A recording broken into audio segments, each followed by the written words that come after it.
Last వీడియోలో కొన్ని questions చెప్పుకున్నాము. నేను 6th క్వశ్చన్ లీవ్ చేస్తాను కదా, 6th క్వశ్చన్ ఇప్పుడు నేను మళ్ళీ చేయమని చెప్పాను. నేను ఒకసారి వాల్యూస్ చూపిస్తాను, మీకు కరెక్ట్గా వచ్చేయలేదో చూసుకోండి. 3p7q8 డివిజిబిలిటీ ఆఫ్ 4 కానీ 11 కానీ చేయాలని చెప్పాను. సో 4, 11 చేయాలన్నప్పుడు కొన్ని నెంబర్స్ ఇచ్చాను క్యూకి. ఏంటి క్యూ అన్నది 8, 08, 18, 28, 38, 48 ఇలా చెప్పాను కదా. క్యూ ఈజ్ ఈక్వల్ టు కొన్ని అంటే ఈ నెంబర్స్ 0, 2, 4, 6, 8 అయితే డివిజిబుల్ అవుతుంది 4తో అని. 11తో డివిజిబుల్ చేయడానికి కూడా 3 - p + 7 - q + 8. సో క్యూ ప్లేస్లో 0 పెట్టుకుంటే వచ్చిన ఆన్సర్ ఏంటంటే 18 - p వచ్చింది. 18 - pకి 18కి 7 మైనస్ చేస్తే 11 అవుతుంది. 11 అవుతే 7 ఏమో p, 7 వచ్చేసి p, q వచ్చేసి 0. సో 37708 ఇది ఒకటి. నెక్స్ట్ సమ్ అంతా చేస్తే క్యూ ప్లస్లో 2 పెడితే 16 వచ్చింది. 16 - 5 చేస్తే 11 అవుతుంది కాబట్టి p5 q2. సో ఇది 35728 అన్నది ఒక పాసిబిలిటీ. నెక్స్ట్ వచ్చేసి క్యూ ప్లేస్లో 4 పెడితే 14 వచ్చింది. 14కి 3 చేయాలి 11. సో p3 q11 ఇది 33748 ఒక నెంబరు. నెక్స్ట్ వచ్చేసి క్యూ ప్లేస్లో 6 పెడితే 12 - p వచ్చింది. 12 - p అంటే 1 పెట్టాలి కదా, 1 పెడితే 11 అవుతుంది. సో ఇది 31768. ఫైనల్ ఆన్సర్ చేసి క్యూ ప్లస్లో 8 పెట్టాము, 10 వచ్చింది. 10 - p ఉంది. 10 - p అంటే అవ్వదు కదా, అంటే దానికి ఇంకా ఏమీ మైనస్ చేయలేం కదా. సో ఓన్లీ 4 పాసిబిలిటీస్ వస్తాయి. ఇది అవ్వదు కాబట్టి మనకి 4 పాసిబిలిటీస్ వస్తాయి టోటల్. ఎందుకంటే 10 - p ఉంది, -1 అవి పెట్టలేం కదా. సో -1 పెట్టలేం కనుక ఇంకా 10, 11 కన్నా చిన్నది కాబట్టి 4 పాసిబిలిటీస్ వస్తాయి. ఇప్పుడు మనం 11th క్వశ్చన్ చూద్దాము. Deepak claims there are some multiples of 11 which when doubled are still multiples of 11, but other multiples of 11 don't remain multiples of 11 when doubled. Examine if his conjecture is true. Explain your conclusion. అంటే దీపక్ ఒక value ఇచ్చాడు. ఏంటి దీపక్ ఏం చేశాడు? Deepak claims there are some multiples of 11 ఉన్నాయి. అవి double చేస్తే అది కూడా మల్టిపుల్స్ ఆఫ్ 11 అవుతుంది. ప్లస్ దానికి 11 కలిపితే అది మల్టిపుల్ ఆఫ్ 11 అవ్వదు అని చెప్తున్నాడు. But other multiples of 11 don't remain multiples of 11 when doubled. అంటే వాటిని డబల్ చేస్తే మల్టిపుల్స్ ఆఫ్ 11 వస్తుంది, కానీ వేరే వాటిని డబల్ చేస్తే అంటే other multiples don't remain multiples of 11. మీకు అర్థమైందా? ఇప్పుడు మల్టిపుల్స్ ఆఫ్ 11 ఏంటి? 11, 22, 33, 44, 55, 66 అండ్ సో ఆన్.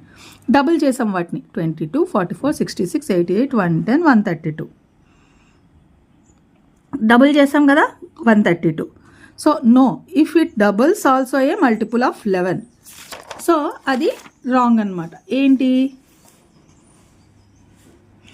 ఏంటంటే అవి మల్టిపుల్స్ ఆఫ్ 11 అవ్వవు అని చెప్పాడు. కొన్ని మల్టిపుల్స్ ఆఫ్ 11 ఉన్నాయి, అవి డబుల్ చేస్తే మల్టిపుల్స్ ఆఫ్ 11 అవుతాయి, కానీ మిగతావి మల్టిపుల్స్ ఆఫ్ 11 అవ్వవు అన్నాడు. సో మనం అన్నీ చూసుకున్నాం, అన్నీ డబుల్ చేసుకుంటూ వెళ్తే మల్టిపుల్స్ ఆఫ్ 11 వస్తుంది. ఇప్పుడు 66ని 132 కూడా డబుల్ అవుతే 11తో ఇది అవుతుంది కదా. డబుల్ అంటే ఏంటి? 11 × 2 అవునా? అప్పుడు 132 × 2 అది కూడా 11తో మల్టిపుల్ అవుతుంది కదా. సో అన్నీ డబుల్ చేసుకోవడం అంటే +11 యాడ్ చేయడమే కదా, +11. సో డబుల్ చేస్తే దాన్ని అది కూడా మల్టిపుల్ అవుతుంది. So his conjunction false. ఇప్పుడు 12th ఏంటి, determine whether the statement below are always true, sometimes true, never true, explain your reasoning. The product of a multiple of 6 and a multiple of 3 is a multiple of 9. The sum of 3 consecutive even numbers will be divisible by 6. If A, B, C, D, E, F is a multiple of 6, then B, C, D, C, E, F will be a multiple of 6. Next, 8 into 7B minus 3 minus 4 into 11B plus 1 is a multiple of 12. So, మనం చూద్దాము. First వచ్చేసి ఏమిటి, the product of A multiple of 6 9 multiple of 3 అవుతుంది అని. 6 9 multiple of 3 అవుతుంది. The product of 6 and 9, the product of 6 and 9 multiple of 3 is a multiple of 9. అంటే ఇప్పుడు 6ని 9తో product చేస్తే, అంటే product of multiple of 6 9 and 9 multiple of 3 is a multiple of 9 అన్నాడు. అంటే 6 product of multiple of 6 and multiple of 3 6A plus 3B is equal to 18AB. So 9 into 2 into AB, this is a multiple of 9 కదా. దీని into 9 చేసినా కూడా ఇది కూడా multiple అవుతుంది. Yes, ఇది ఆల్వేస్ ట్రూ అవుతుంది. ఫస్ట్ది ఆల్వేస్ ట్రూ. నెక్స్ట్ సెకండ్ వచ్చేసి, సెకండ్ ఏంటి, the sum of 3 consecutive even numbers will be divisible by 6 అన్నాడు. ఓకే, సమ్ ఆఫ్ చూద్దాం. సమ్ ఆఫ్ 3 కాన్సిక్యూటివ్ నెంబర్స్ ఏంటి, 2n, 2n plus 2, 2n plus 4. Some of, so మనం check చేసి చూద్దాము.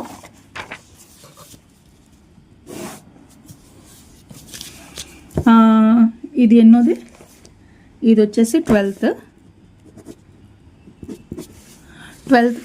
Answer. Some of 2 consecutive numbers, so sorry 3 consecutive numbers, 3 consecutive numbers ఏంటి, 2n. let us take 2n plus 2, 2n plus 4. ఇవి even numbers కదా, consecutive even numbers కదా, consecutive even numbers.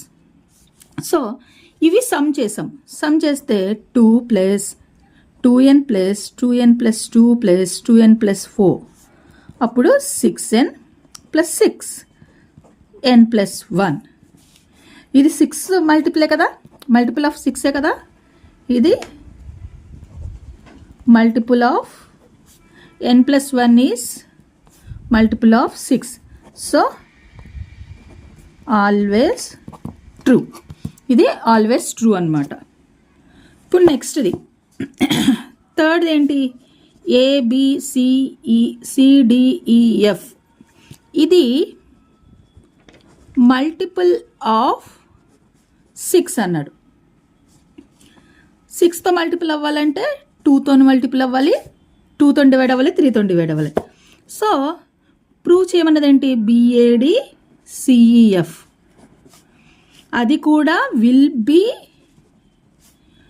Multiple of 6 అని prove చేయమన్నాడు.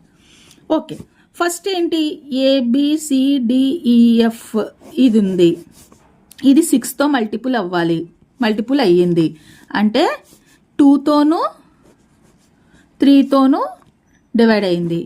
So 2తో divide అయిందంటే లాస్ట్ది ఏమవుతుంది, F is equal to even అయ్యింది. So A plus B plus C plus D plus E plus F is divisible by 3 అయింది. So ఇది కరెక్ట్ అయింది. ఇప్పుడు సెకండ్ BADCEF అన్నాడు. ఇప్పుడు ఇది 2తో డివిజిబుల్ అవుతుందా, ఎందుకంటే F ఆల్రెడీ ఈవెన్ కనుక ఇది కూడా ఈవెన్. సో ఇది కూడా 2తో డివిజిబుల్ అవుతుంది. Next B plus A plus D plus C plus E plus F is equal to ఇది. ఇది రివర్స్ చేసినా ఏం చేసినా ప్లస్ సేమ్ వస్తుంది కనుక ఇది కూడా డివిజిబుల్ బై 3 అవుతుంది. సో ఎస్, ఏంటి, ఎస్, ఇది ఈక్వేషన్ 2 అనుకుందాం, ఇది ఈక్వేషన్ 1 అనుకుందాము. Yes, equation 1 and 2 are same. So this is always true. ఇది ఆల్వేస్ ట్రూ. నెక్స్ట్ లాస్ట్ వచ్చేసి ఫోర్త్ వన్ వచ్చేసి 8 into 7b minus 3 minus 4 into 11b plus 1. ఇది 12తో మల్టిపుల్ అయింది, మల్టిపుల్ ఆఫ్ 12. సో మనం ఎక్స్పాండ్ చేద్దాం. 8 7 జా 56b minus 8 3 జా 24 minus 44b minus 4. అప్పుడు 12b minus 28. 4 3b minus 7. So ఇది రాంగ్. No, sometimes true.